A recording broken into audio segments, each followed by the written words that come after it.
All right. Well, I have just pushed live, so we've now gone live. So, Matthew, here we are today once again to do a little bit of ranting about sales-related stuff. We decided that our topic today was going to be some ways to generate some great sales leads. So I don't Yes. know what's going on in your world, but I tell you, my world is busy, and it's summertime here, even though it's only spring. It's warm, it's beautiful. I don't want to be doing a blab, so I open my windows. I hope it's not too noisy. And, let's get right into it. How are things down there on the Gold Coast of Australia? Well, it's coming into winter, so it's warm, it's sunny, it's beautiful, and blue skies. Yeah, well, I'll be there in May. No, I think just the beginning of June or the very end of May to join you for a week. So Okay, I'm well, looking hopefully we forward can to have that. 15 or 20 minutes of winter for you, because I'd hate for a Canadian to come over here and be disappointed by our winter. Yeah, I know. I've been there where things are windy and rainy so bad that stuff just about blows off the patio of my hotel room. So you can keep That's your it. Oh, winter. I'll take our version. we're totally unprepared for winter here. We don't have I don't even have heaters in this house, so I know. but we don't need it Yeah, that's anyway. right. So Or 'cause, heavy sweaters, or and what do you mean a jacket? What's a jacket? Is that like an don't need that. English term? Yeah, that's it. Very cool. All All right. right, Well, so take I just it had a look at away. the title, and the 4 secret ways to generate great sales leads. But you know what? I don't know if there are any secrets these days. I think, Bruce Lee said that don't fear the man who knows 10,000 kicks. Fear the man who's done one kick 10,000 times. That's right. So really, I don't know if there are any secrets when it comes to generating great leads. There are the newest, cleverest sales funnily online things you can do, or you can actually build relationships and grow a business. So, Well, see, and and I funnily think enough, there is I think that the secrets. old way is still the right way. So do I. But here's why I think we can still call them secrets, because the best place to hide something is in plain sight. So the fact that it is so out there and nobody's paying attention to it just leaves us the opportunity to get on here and talk about it and try to bring some of it to the forefront to help some people out who've been reading it and reading it and reading it and just not absorbing it. Yeah, cool. Well, look, I've got 2 ideas, because we said 4. So I've got 2 ways that I'm generating leads currently, and so and I've left networking up to you, because you seem to be the master of the network. So do you want to kick off and talk about how you're actually generating your leads? Yeah, I mean, we'll start with sort of business networking events, and I wrote a blog post on how to network like a god, or whatever you want to call it. And it's really not that complicated. It's way less complicated than people make it. And I just saw a really neat article the other day about how the higher up in an organization somebody is, the less likely they feel that going to a networking event is kind of a dirty thing, or trying to generate business through networking events is a dirty thing. So it really is the new people that aren't comfortable with it that feel like it's a dirty thing and they're doing something wrong, and it's because most of them do it wrong.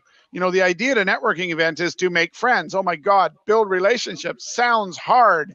And you Yeah. don't just go and vomit all over people. You make relationships. You are obviously looking to steer the conversation in a way to see if they might be a potential client.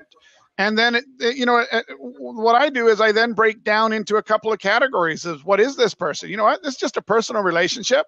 Maybe he can refer me someone later.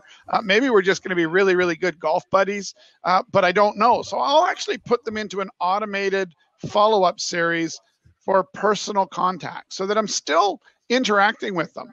But I haven't actually sort of gone to the point of figuring out where they might fit into my business or where I might fit into theirs. Then I go after sort of a couple of categories in with my business. Well, they might be interested in a free trial. They might be interested in becoming a reseller. They might be interested in becoming a consultant. And all of this is done in a carefully crafted conversation. Oops, did I say Yeah. that? I mean, a perfectly natural, never thought about before, happens off my cuff conversation. Sure. No.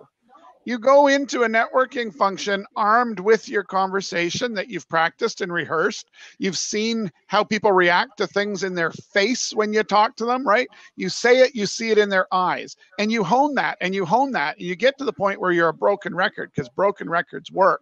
And then you can get better. This is the practicing the kick 10,000 times instead of a new kick every time, right? So that's what I do, really and then cool. I Well, just Mark form Twain, the conversation. I read a quote. Find my people. Sorry. That's all right. Go ahead. So Mark Twain, I read a quote the other day. It said it takes him 3 months to prepare for an impromptu speech. So it's about having that capacity to know what you're going to say and know what turns people on, turns people's dials. Totally agree. And I've worked through a million iterations. So if you want to network like a boss, you do it by going to 4 or 5 events a week. Yes, I said that, not 4 or 5 a year, not 4 or 5 a month. Go to 4 or 5 a week, and within 3 weeks, you will have honed your skills. You will have sucked in front of a whole bunch of people. And then the neat part is everyone gets all nervous. Oh yeah, but what if I see the guy again and he knows that I suck? Guess what I found happened? They overhear you at another event and they'll literally come up to you and say, Matthew, damn, you have gotten so much better than the first day I met you. So like, don't worry about it. Everyone's in there the same game. We're all trying to improve our skills. We're all trying to squeak out a living. We're all trying to enjoy the surf, the sun, and whatever. So like, I just don't, you just somehow we got to get people to stop sweating the details. If you're out there generating prospects and leads, stop sweating the details. Go with the idea that you could maybe help some people. So go with the idea that maybe at the networking event, I can point some people to some resources that have helped me, or I can introduce them to someone else I know that might make a good relationship, or, maybe I can introduce them to a free trial of a couple of tools that I've found. Go there with the idea of I'm going to go to this networking event and I'm going to help a few people with problems in their business. If that turns into a sale, great. Don't be selfish and only try to help people with problems your product sells. Just help people.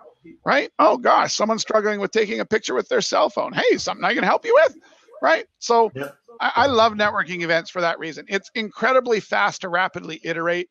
The business prospects are all there. You're not going to get a business prospect to the close the first time you meet them at a networking event. So stop trying and you'll have way more fun.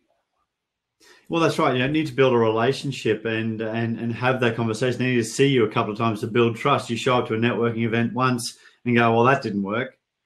Well, that's oh, no, I don't like networking. I went to this one time and did this one thing, and I got nothing out of it. Okay, cool. Well, that's excellent. That's good to hear that.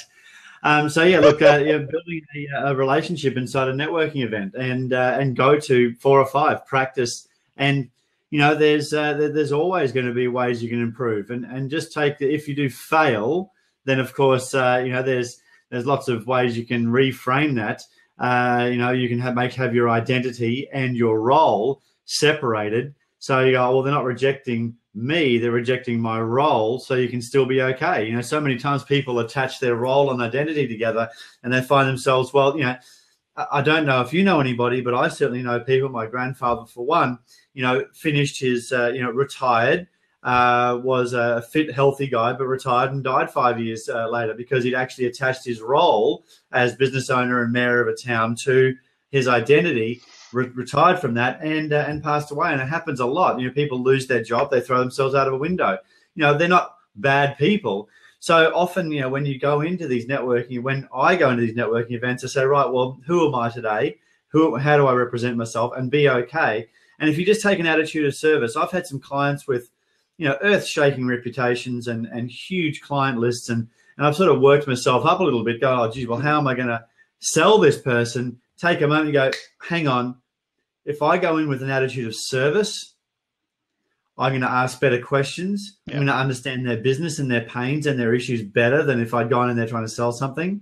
Then I ask them what the result they would like out of the meeting to be. They tell me, and guess what I deliver in my proposal?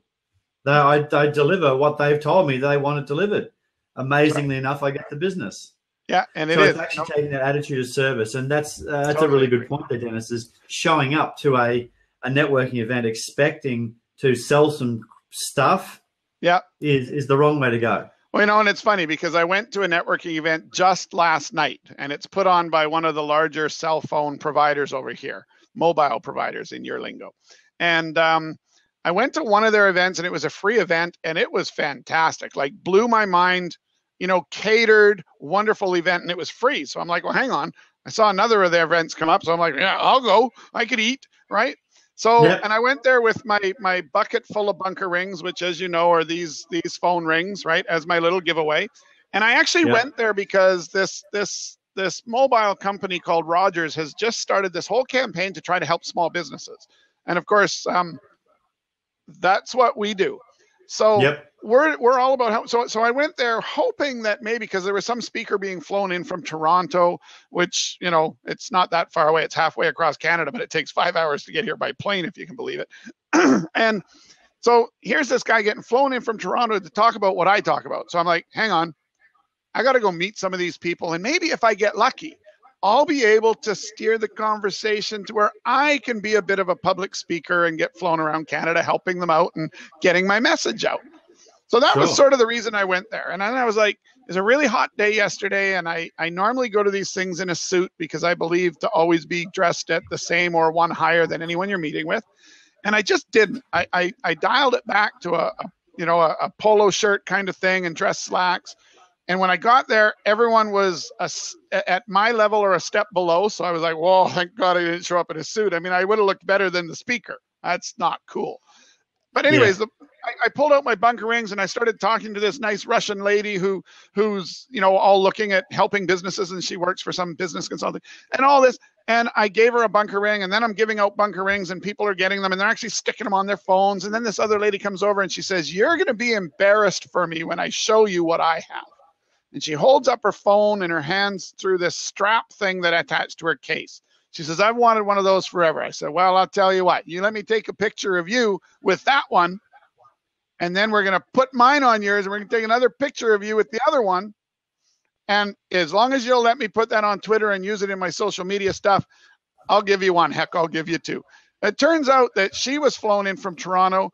Her sole purpose is to find energetic people who know what they're talking about to join them in speaking across Canada. Perfect. All because I went there to give out some bunker rings, make some friends, eat some food, and I helped this Russian lady with some of her problems in front of this other lady who's overhearing it. And suddenly she got my bunker ring. So does all the other executive that were in from Toronto. So one guy walked away with 3. Apparently he had a wife and a girlfriend. Yeah. Right. So the point is, I didn't go there. Let's hope they don't network. Right. I didn't go there and who's the one in charge? Who's the one in charge? Source them out. I would have, if it wouldn't have developed naturally, make no mistake about it, I would have worked the room until I found who I need to talk to. But by just being me, going there, helping people, giving away my little gizmos in a polite and respectful way that didn't interrupt their event, stuff happened. That's how you network like a boss. Go there to help. Go there to serve. And so are you going to be doing the speaking gigs? Yeah, I've got the local guy wanting me. They do a bunch of local events that aren't as formal as yesterday's, and he wants me for that. And then the other lady, she's like, "Look, you got to take my number. You got to take my email. You have to follow up. We need people like you." So I've started that process, and I have no doubt that once I set my mind to it, it'll happen. So she may not know that. But I don't doubt that at all. Very cool. So yes, one way to make business prospects all the way around. And I guess we could link that right into what's another way to get business prospects. Become an expert and do some public speaking. Holy crap, do people pay attention when you do that? Well, that was going to be one of the ways that I was going to talk about, but absolutely, doing the public speaking. It's about attracting people to you. If you speak one-on-one, then you've got a chance of making one sale. You've got a one-on-one conversation. So you can, let's say maybe 1 in 50 people are qualified or could benefit from your product or service, and you speak one-on-one, that's 50 conversations. But if you actually are able to organize yourself to have a public conversation, speak 1 to 50, then you are immediately raised as the expert. You're put on a stage. People then believe and respect you because other people are believing and respecting you, and you'll get 2 or 3 people coming towards you. Even some might not qualify, but at least you might be able to have a conversation and say, "Oh, well, can you put me in touch with that person?" Or who else do you think might benefit from something like this. Absolutely. Yeah, no, I've found with doing public speaking, it's crazy. Like you get mobbed at the end of it. I go up and I teach people how to increase their sales, and I give them like 10 or 20 things, rapid fire, really, really simple techniques anyone can do, whether they use my product or someone else's. And they mob you at the end of it. They're like, holy cow, man, I got so much out of this hour. And you, again, hide it in plain sight. It's on my blog. It's you can get on my newsletter to get it for free. You can go read my blog to get it for free. I'm just amalgamating an ebook where you can get it for free. You can hear me speak for free. You can pay to hear me speak, and I'll tell you the same stuff I said for free. So yeah, just hide it right there in plain sight. And it's no worries at all. People will not find it.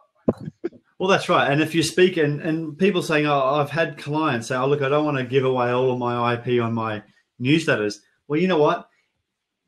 Give away what you think is going to be of most value, because people will then hire you to go deeper. And unless you're about as deep as a petri dish and you've only got one idea, you need to, and any expert or subject matter expert should have more than one idea. But give away and explain your best ideas. People will go, wow, this person's really cool. And being an expert in your industry or in your space allows you to go deeper and have a better conversation. People talk about sales and things like that with me, and that's great. When they actually ask me, how do I deal with this person? You know, I've been doing this 20-something years now. I can answer and give them the exact words to say in that situation to get the best possible result. And I'm very happy to give away my best stuff, because I do get people coming to me. Yeah, well, exactly. Always. Well, and again, prime example, I had another weird thing happen the other day, and this sort of plays to the social media. So another way to generate leads is social media. Okay, but it's a long haul. I actually wouldn't recommend, if you're just starting out or you're desperate for sales, that you go down the social media path. I think you'll probably go bankrupt before you get anything out of it, right? So social media is for that hour a week that you do for the next year to start seeing some results. And 10 hours a week for the next year is not going to change the results that much. So to me, social media is fantastic. And I've followed this, and I've been doing little social media articles and blog posts, and hilarious story just happened to me. So I wrote I wrote a blog post about a carpet store. That was the one a friend of mine worked at and used my system to increase the sales and make things go crazy. Well, his brother owned that carpet store. Oh, you've dropped out. I dropped out? No, you're back. Okay. So his brother owned the carpet store. And so I was playing with the fact that I have this now on my Blogspot blog, and then I have it on my one on the website written slightly differently on smallbizdream.com. And then I actually went and just took the smallbizdream.com version and splashed it into LinkedIn Pulse. Just thinking, another opportunity for some eyeballs. I get a phone call about 10 minutes after. Dennis, that story sounds incredibly familiar. Was I that dumb? I said, I don't know. I said, you're not still using the tool. I said, are your sales still up? No. I said, so what are we going to do about it? He says, this is the carpet store owner that didn't believe it was my tool that did it, even because he has brother sibling stuff, right? My brother, right? Well, anyways, I just met with him, and now we're looking at 5 licenses, full consulting, all our help to set it all up and integrate it into his concept that he wants to do, and then his store. And it's all because a blog article that I wrote months ago, redistributed onto 3 different platforms, and now stuck on Pulse. And it was Pulse that found somebody who paid attention, and that could turn into probably $500 to $600 a month for ever, maybe. And that was from something that I wrote literally 6 months ago. So yeah, social media is a slow thing. So the key is do something that rather than nothing. Even if you only commit an hour a week and you write a 200-word article that sucks, do something. Get it up there, because eventually all those articles that suck, now you can go to an editor or a person on Fiverr that can take all your stuff that isn't very good and amalgamate it into stuff that is good. Because a year ago, you started making some stuff that sucked. The key is you got to get it out of you, even if you're not good at it. You'll get better, I promise. Get it out of you. Because once you have it out of you, then you can actually retain for fairly inexpensively some help to make it better. So social media slow burn works like crazy, but you might be 6 months to a year to see the return on it. Yeah, now that's a whole different topic though. If you're talking about social media advertising, now we're talking a way to generate prospects, leads, possibly even direct sales, depending on what you do.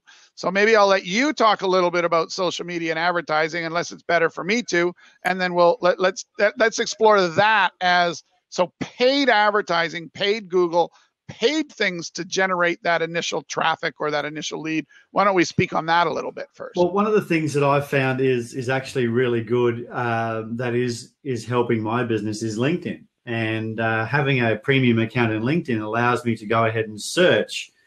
For example, I've set up a search for people who are of a certain job title, certain company size, certain geographical size, and build a search around that. Found the 12,000 people that fit that criteria, and I'm just systematically going through and looking at their profile, thinking about their target, writing them a note saying, hey, I like you this, or I've seen that, or I've got some experience in this area. We should link up, and I've been growing my LinkedIn, friend list. I think they're called friends in LinkedIn, but a friend list or followers or connections. That's what it's called. So I've been building that, and I've been getting a couple of leads a week. I got one from this morning saying a person came back to me and requested my connection. I said, thanks very much. I noticed you do this. What motivated you to actually reach out? And he said, well, maybe you could do some speaking engagements. I'm like, oh, okay. Very good. So that would be fantastic. I'd love to work with them because they actually are a reasonably large business. So there is, as long as your LinkedIn profile is following a certain rule set, and the rule set is make it about the customer. I know that's a surprise again. I've done this, I've done that, I'm a legend. Who gives a crap? That's right. But Next. the problem you solve. In business, this is the problem. So it's normal advertising. Problem, solution, problem, solution. The problem is most salespeople are talking about their products, services, and features and benefits. Yeah. Solution, ask better questions to be able to ask the right question to the right customer at the right time to have the customer realize they actually need what you got. Absolutely. So have a look at my LinkedIn profile. Go find me, Matthew Wyatt, on LinkedIn. Have a look at what I'm doing. Have a look at in my title it says what I do. I work with salespeople and sales managers to crush the sales goals. So somebody sees that and goes, that's somebody I want to talk to, and then they go in and read my profile, and I talk about the problem with the current marketplace. The solution is to ask better questions, and then ask for a connection. Go to my website. So I found LinkedIn to be quite good, and Pulse the tracking in Pulse is quite good. But yeah, it is a slow burn. I've been doing that for a little while now. One good thing about LinkedIn, which is really powerful, I don't know if it's available in the free version, but I have the paid for version, is you can actually export your connection list into an Excel spreadsheet. Right. So you can actually go ahead and export them. So I now have more than 1,000 people who are my connections in LinkedIn. I can go in, hit download their name, job title, and email address, and I've got the ability to email them. Yeah, I don't think that's in the free version, and that's cool. So yeah, because so that is considered implied consent to email, I guess, because they friended you back. If you don't want to do that, I know that Australia and Canada have similar spam laws. So if you think, well, I don't want to, get into any trouble, you can send them a message through LinkedIn. Yeah, to me, what I've always tried to do is I've tried to get my LinkedIn connections to join me on my mailing list outside of LinkedIn, or I use our tool to do timed messages to them. So I'm still sending them messages, but they're semi-automated. So it just tells me what I was planning to say to them. I add a sentence to the front of it to make it very friendly, and then I send it off to them. So I use our system to track what I should say next to try to get the conversation going. And then, of course, once the conversation takes off, well, then that's what you were looking for in the first place. Then you can bring them in with full details and set up phone calls and whatever. So that's interesting. Hey, my computer just told me I'm running low on battery. So I was out and about yesterday with my laptop, and I obviously haven't plugged it in yet. So that's not bad. I've been on the computer now for about 2 hours and I haven't needed to plug it in. Then I've been using this video Skype. So just give me 2 seconds. I need to plug my computer in. So I'm just going to kick it over to you for a sec. No problem at all. So while Matthew does that, let's talk just a little bit further. I'll give a little more information on what I like about social media, and that's that advertising on social media done right is incredibly cheap. And it's cheap because you can focus so significantly. Oh, back already. Plugged in. All right. It's only over there. So, I mean, it's got to go just plug it in. Done.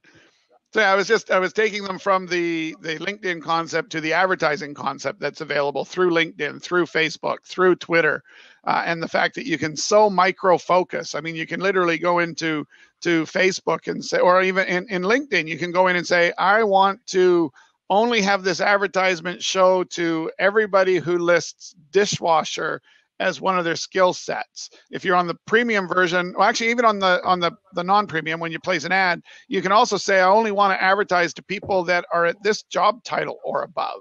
So you can really, really zero in on interests and titles and whatever. And then you can further screw that down to geography. So you can say only in Australia, only within 100 miles of my house. And you can do similar things like that through all the platforms now. So it's incredibly inexpensive to go and find who you think your customers are and get in their face. And then from there, if you really want to ramp it up, you learn how to do remarketing campaigns.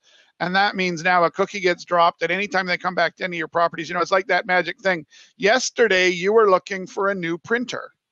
So how is it that yesterday you were on the local office supply stores company's website looking for a new printer, and now today every social media platform you touch that has ads is pushing you a printer? Yep. Isn't that a little spooky? That's remarketing. And once you get into the remarketing, because you've managed to generate enough traffic, this is when we get to that feedback loop starting to take place. We've now got enough blog entries, we've got enough stuff, we've got enough properties that people are dropping onto, that now we can remarket to them, because obviously they're touching all our properties because they're interested in what we do. So the remarketing becomes even cheaper to go after, and it's probably the best kept secret. Remarketing campaigns. One of the things I was talking to a client the other day, he's got a reasonably large client list and gets probably 60 or 70 new contacts a week because he's a subscriber to a certain platform. And I said, well, you can take your current email list, stick that in Facebook, and then keep adding to that and just show adverts, like specifically show those people with that email address your ad. And it's like, wow, I didn't even know that. So, I mean, we know, you and I know that, and so it's not a secret to us. But for this particular client, he's got a couple hundred people on his list, and he just wants to sell to them because it's a really niche product what he has. But you know what? He can go ahead and put all of those people into Facebook. Then the other cool thing is Facebook knows a lot about you. That's right. If you put those couple hundred emails into Facebook and then ask for a lookalike group, and it's called a lookalike group, so you can actually create a group of people that look like your list, the same interests, same geography, same all those things. Then your list might go from, your capacity to reach out might go from 200 to 10,000. Now you can go ahead and just show that advert specific to those types of people, and you only pay for the clicks or impressions, and you're only going to actually show it to people who qualify. Straight up. So now, if you want to know, if that's a secret, but I think so many people don't know that. Again, a secret can be anything that the people watching us today who find this on the podcast or find this on the website or wherever they find it, if they go, wow, then it was a secret to them. Right. Cool. So another little secret that I learned, and I have to look up the fella's name and give him kudos, because he did do a really good job of his talk yesterday. And his name was Robert Burko of EliteDigitalAgency.com. And he basically opened my eyes to something most people don't realize, but there is actually, if you can believe it, okay, this is a secret. Everyone, come closer, come closer. Google has a way that they will give you free advertising. Stop it. Tell me about that. Yeah. Well, you heard of that other little company that Google bought years ago and everyone said they were crazy? Why did they pay $1 billion for that? What was that? I don't know, some video thing. What was that? Oh, yeah, right, YouTube. Right, yeah, because they'd never be able to monetize it. Right. Okay, so what happens with YouTube now is you can actually, we've all done it, right? You go play YouTube and you get these ads. And after 6 seconds, you can skip the ad. You've seen that, right? Well, the way that works is if you're smart, you write your video, make your video so that everything you need to say to generate interest happens in the first 6 seconds. Mm-hmm. Because if you show them that 6 seconds and they say skip this ad, you don't pay for it. Right.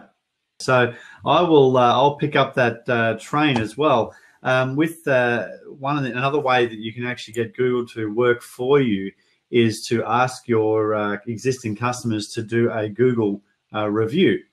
And so when you Google something, those reviews do come up. And of course, the more reviews that you have, the higher in the search will actually be positioned, because Google's job is to find relevant, interesting things for the searcher.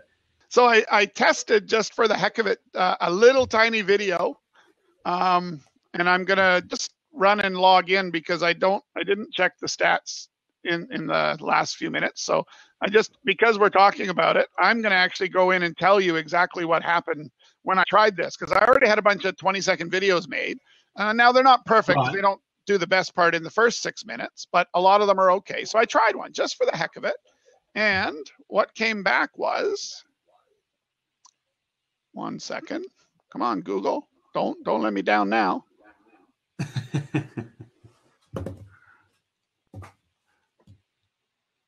All right. Well, while we're doing that, what I was talking about when you were blank is the Google reviews, and that's one of the most underutilized things you've got up there, is because when you Google a certain thing, the reviews and the maps comes up.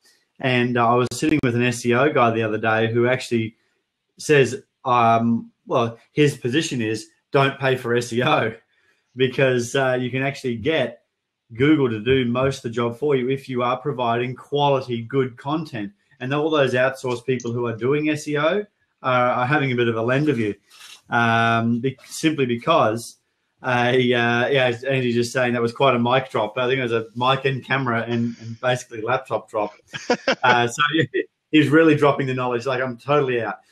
So yeah, you can actually get people to leave a review, and Google will rank that because it's relevant, interesting information to the person who's searching. See, have you found that stat? Yeah, I did, but you and I are going to have a talk, because I didn't even know about what you just told me, the Google reviews thing. So I'm like, what? Am I learning something again? Oh, yes, my God, another secret. It's a secret. There you go. You know, we got to stop. We got to call it off, man. We're 4:34. We're only 34 minutes in, and we've already gone over 4 secrets, and we don't want to break our promise. That's it. We're done. We're out. That's right. Well, I guess the secret is somebody doesn't know about it. So there you go. I've got one secret. Keep going, Dennis. Okay, we'll get 4 out. You know what? So I threw this thing up. We'll hit something eventually. That's right. So I threw this thing up, just a little thing that I already had. I tossed it in. It's probably not perfect. It could probably be optimized. And I said, I'm willing to pay up to 15 cents per view. Well, I got 46 impressions, which led to 12 people watching beyond the 6 seconds, which is really excellent. And for those 46 people, it cost me $1.22, or an average cost per view of 10 cents. So I was willing to pay 15 cents. They delivered me traffic for 10 cents each. And that was just a random, the idea sounded good. I took a video I had, I tossed it up, I screwed it down really, really, really tight to restaurant owners and restaurant managers and bar owners and bar managers, and only in British Columbia. So I didn't go blow my brains out with a huge budget. I said, I only want to spend $1 a day.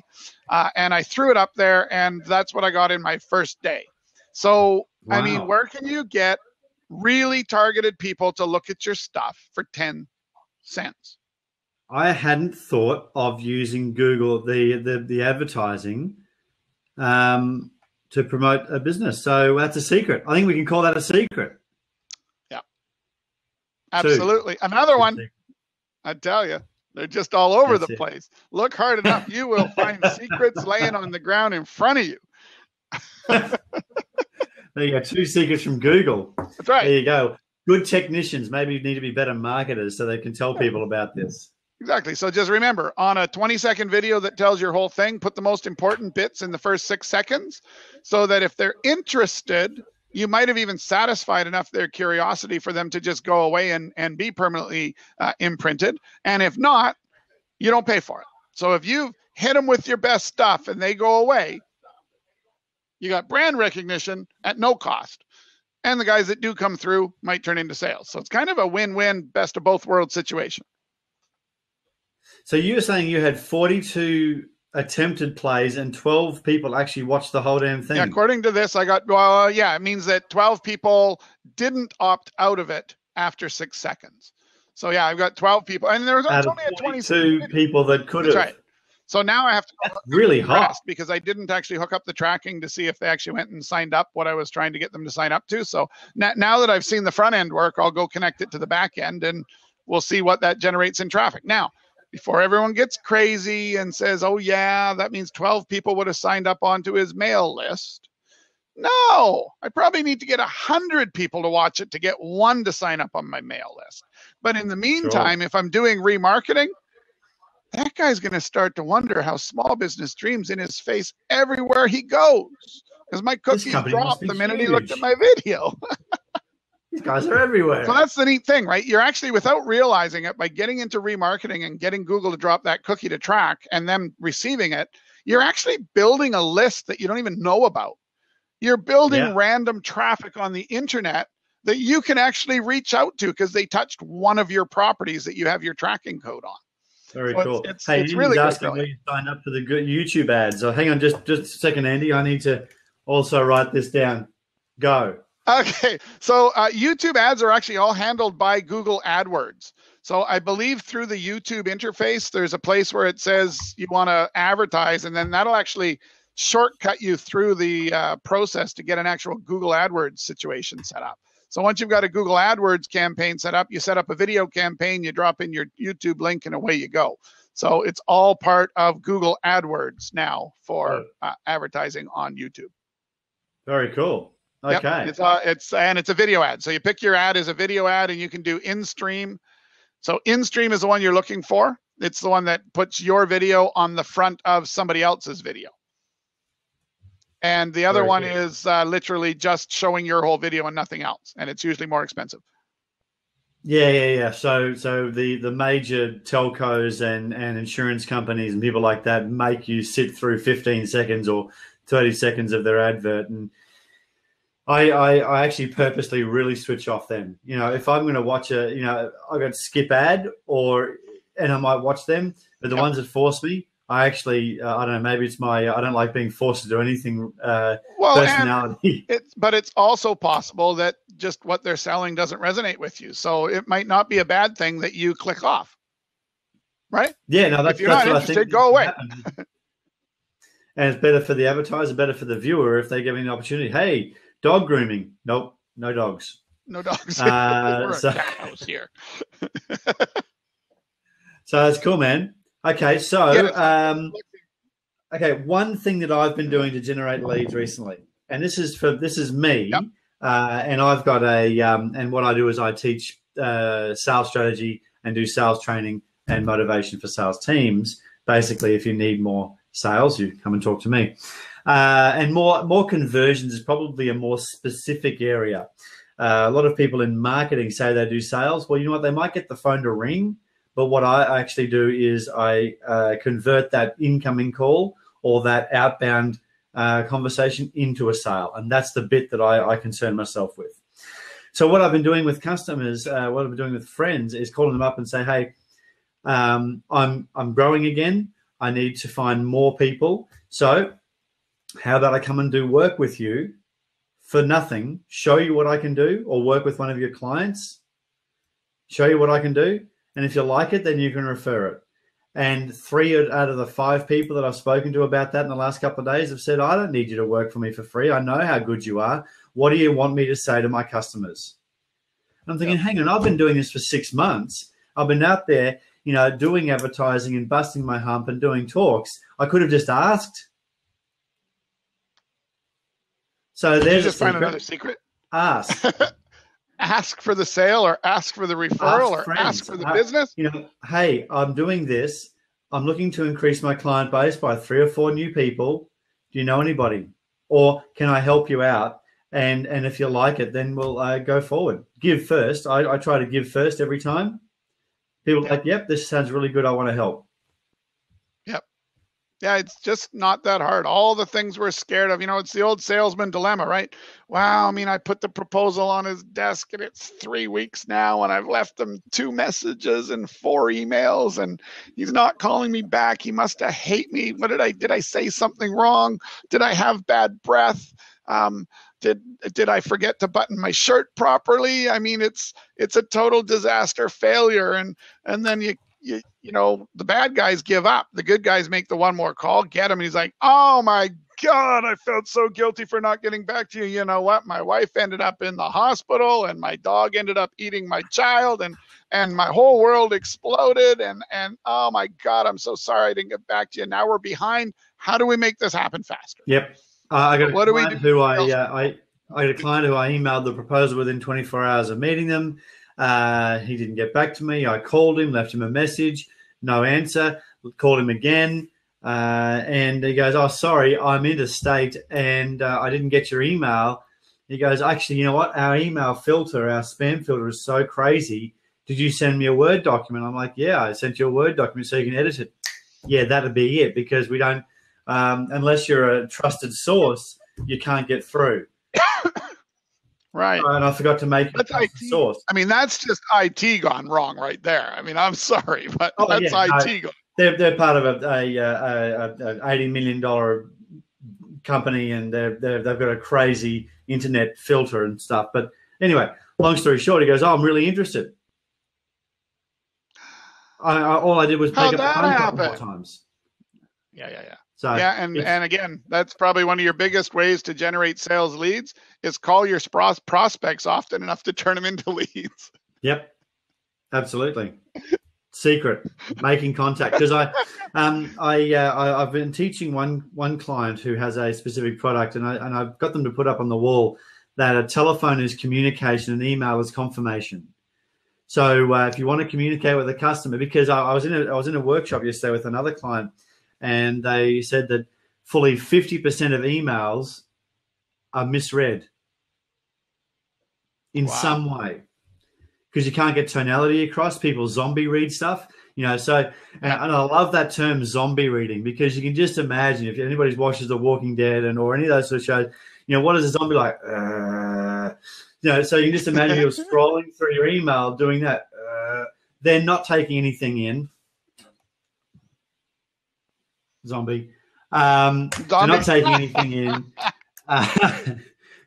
Yeah, I deal with $100 million clients, and I have a zombie bobblehead on my desk. Yes, nice. But it's actually about being succinct, communicating, and going from there. So somebody's saying, "Oh, Matt, I'm going to use that tomorrow and cite you. Then in 2 weeks, I'll pretend that it was my own line."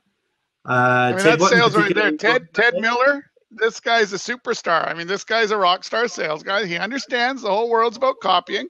You say who you got it from the first couple of times, and then it's yours. That's it. Oh, you mean the telephone is for communication and emails for confirmation? Yeah, absolutely. Yeah, got it. Cool. Sorry, and I made them write that up on the wall, because these sales guys, far out. These sales guys are like, send them an email, done my freaking job. Stop it. So that's a real challenge. So Andy's asking, when can he see this? There you go. And Dennis is going to put it on YouTube. Actually, we're building out a site, aren't we, Dennis? Yes, we are, under SalesRants. Cool. We'll get that happening in the next. You know what? This is a platform for us to sort of promote our businesses and things like that. But really, and it's also a bit of payback. It's we've had a lot of great mentors throughout the years, and if we can help some people out there for nothing across Twitter, that's a good thing. So look, if you want to get more of that stuff, Andy, you know what? I'm going to make this offer to the lovely people out in Blabland is if you do email me, I'm going to answer you for free within 24 hours. For free? Ask the What? And question. you're gonna actually answer, like you're gonna take your time to answer a perfect stranger's question that may never be your customer? Yep. Oh, you Aussies are nuts. My mentor, Bob, who I'm actually in business with now, did the same thing for me. He's spoken to clouds of up to 10,000 people, and his commitment is to get back to people within 24 hours for free. How many people do it? Not many. Amazing. Not many. No, we leave it to our robots and our secretaries and our PAs. So there's there's I think there's a lot of opportunity. Actually, you know what? Ted's calling in. Do you want to answer Ted's call? Sure. Let's let Ted in and say hi. Here we go. Ted said he likes what I said, so let's let him in. Yeah, I like what you said. It was a good line. There's Ted. Oh, thanks, Ted. I appreciate that. What do you do, Ted? A similar thing. It looks like you guys are maybe in the software side of the business. I do business consulting, training, and coaching. But I was in Blab. I went to go Dennis host is in the software side. What's that? Dennis is in the software side. I've gotten out of software. I was on both sides of the coin, being client and or supplier, and I found no fun in either of those sides. So I just do sales training now. Oh, good. Awesome. Well, I love that. That's right up my alley. So I saw the word SalesRants. I typed in the search. They've changed their format a little bit. I haven't been in Blab recently, and they used to have it based on – I used to be able to put in business and sales and only see business and sales conversations. And now – but I did it. I found a search. I typed in business, and there were like 4 in there. And I saw SalesRants, and I'm like, oh. I think the last guy I spoke to – used a rant too. Grant Cardone, he talks about his rants. I was on his network, so I saw him on Blab, so I joined in and had a chat with him and Michael Hyatt. So, but anyhow, it's good to hear you guys. I jumped in and you started saying that. I'm like, boy, obviously great. You guys are really smart. You're already saying really intelligent things. So I'm glad that you're here on Blab, and I wish there were more people here to ask you a bunch of questions, but thanks for being here. It's I look forward over the next year or two, this becoming a little bit more of a popular platform, because I like this kind of dialogue, face to face, belly to belly, and kind of cut through the clutter of, posturing. I could tell you guys are legit. You're saying, hey, just email my answer in 24 hours. What I love about this platform is screw the email. Just ask me right now and solve the problem. So, givers like you're going to crush it here. No brainer. Yeah. Very cool, Ted. Hey, Ted, do you want to plug your business?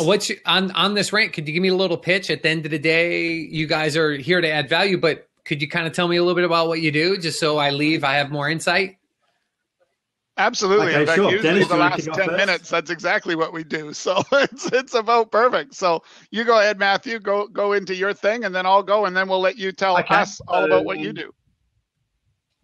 All right. So I'm the CEO of a company called Velocity Selling. Velocity Selling is about empowering buyers to buy, and through a series of questioning and through a series of really uncovering buyers and clients' needs, we're able to shorten the sales cycle and make more money. I specifically work with high ticket items and complex sales. So consultants, IT firms, one in particular, a trucking company. They have about 56% market share of a particular market here in Australia. So larger organizations. I have one client who is B2C, but I'm really serving them by providing them levels of motivation and accountability. So I work as an outsourced sales manager for some companies, motivation, keynote speaker, and generally, if you you've got a certain number of leads coming in, you want to raise your conversions, then send me a message, give me a call.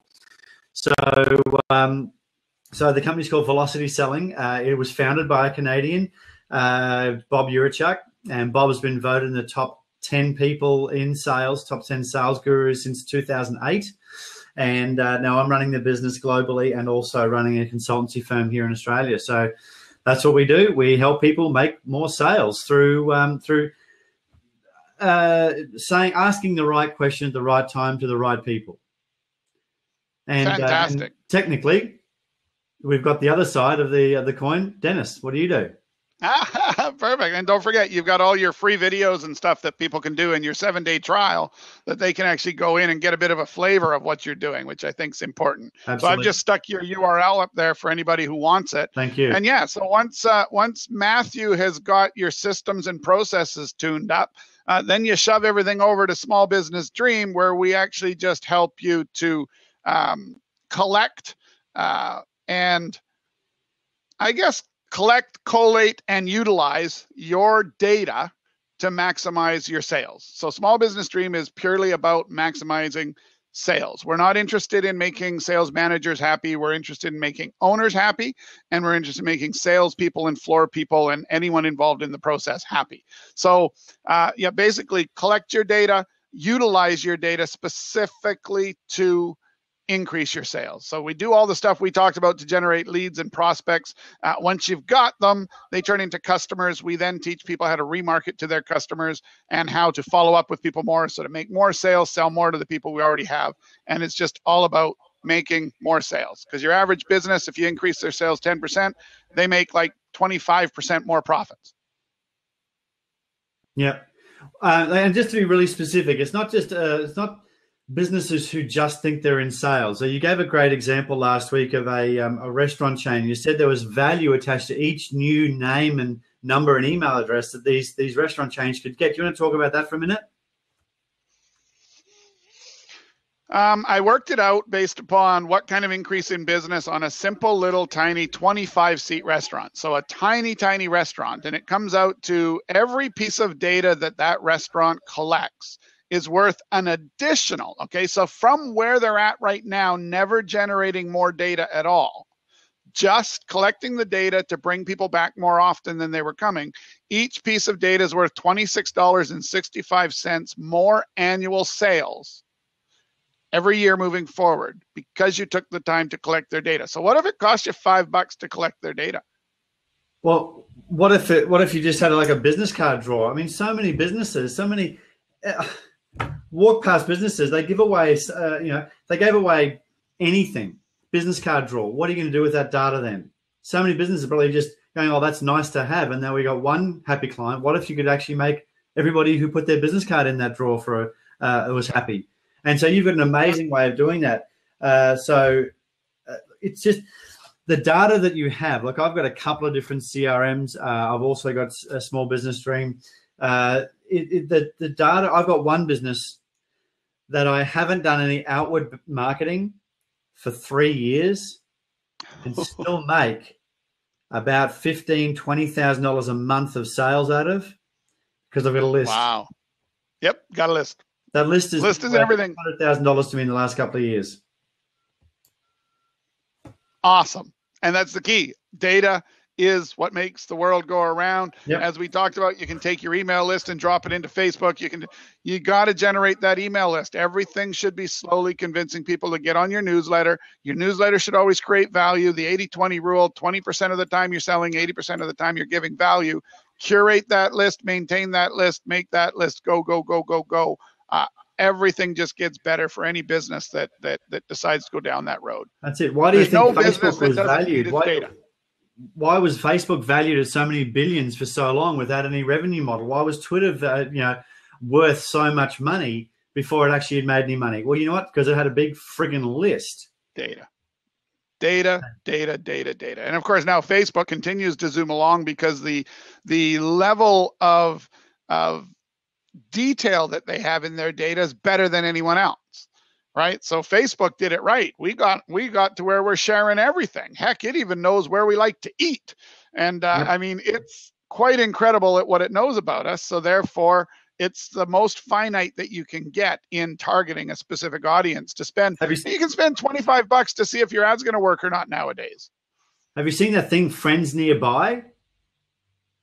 Have you seen that on Facebook? Yeah. Like, Creeping open up today. Facebook.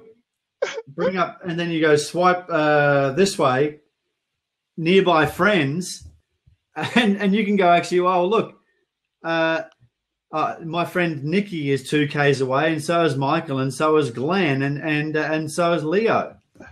Yeah, And guess what? Today, just knowing that they're 2K away is on the cusp of creepy, right? It's like, okay, I don't know if I like them knowing that, but then pretty soon we're going to be able to just know exactly where they are and it won't be creepy. So I mean, I guarantee you in 20 years, all this stuff that right now we're scared of just becomes the norm. So yeah, no, it's normal. An iPhone normally, if you've got friends and they've agreed to share their data with you, you can actually see where they are. So I go and click on here, say, "Where's Terry?" And she's at the shops. Yep. Call Visa. Pardon? Call Visa. What was that? Visa. If your wife's at the shops, you need to call Visa. Oh, call Visa. Sorry. Living overseas for so long, having a visa is, my brain broke there for a second. Anyway, we're just about out of time. Hopefully people have got some value out of that. Ted, I'm reading your message here. I'm going to go ahead and message you on Twitter and then see if we can have an email conversation, because I'm not too sure what you mean, but I'm always open to opportunities. We'll do that. We'll just have a conversation. Perfect. And Matthew, we'll see where it leads. Next week we're back here. Are we the same day? No, we're a day earlier. We're going to do Wednesday. Let's stick to Friday. I've got nothing on Fridays until like the end of May. Okay. So let's do that. I'm trying to lock this space in and make this a regular thing, because last time we did it regularly, we got a bit of a following. People started getting it.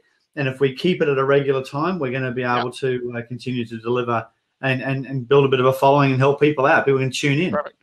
So Thursdays, 4:00 Pacific Standard Time, which is 9 a.m. on the east coast of Australia, I believe. On Friday. Yeah. So we do it 2 days a week all at once. We're good. Fantastic, Dennis. And so next week's going to be all about follow-up. So we're going to take this concept of how do you get more leads, and we're going to teach you a bunch of ideas about how you can follow up effectively with those leads and, start categorizing them and figuring out who's who in the zoo to follow up. So come join us next week. That's what we're going to talk about. Follow up. Follow up is key. Follow up is gold. Cool. That's where I'll tell you how many times you need to follow up. That's it. Exactly. Thanks, Matthew. Bye for now. Bye-bye.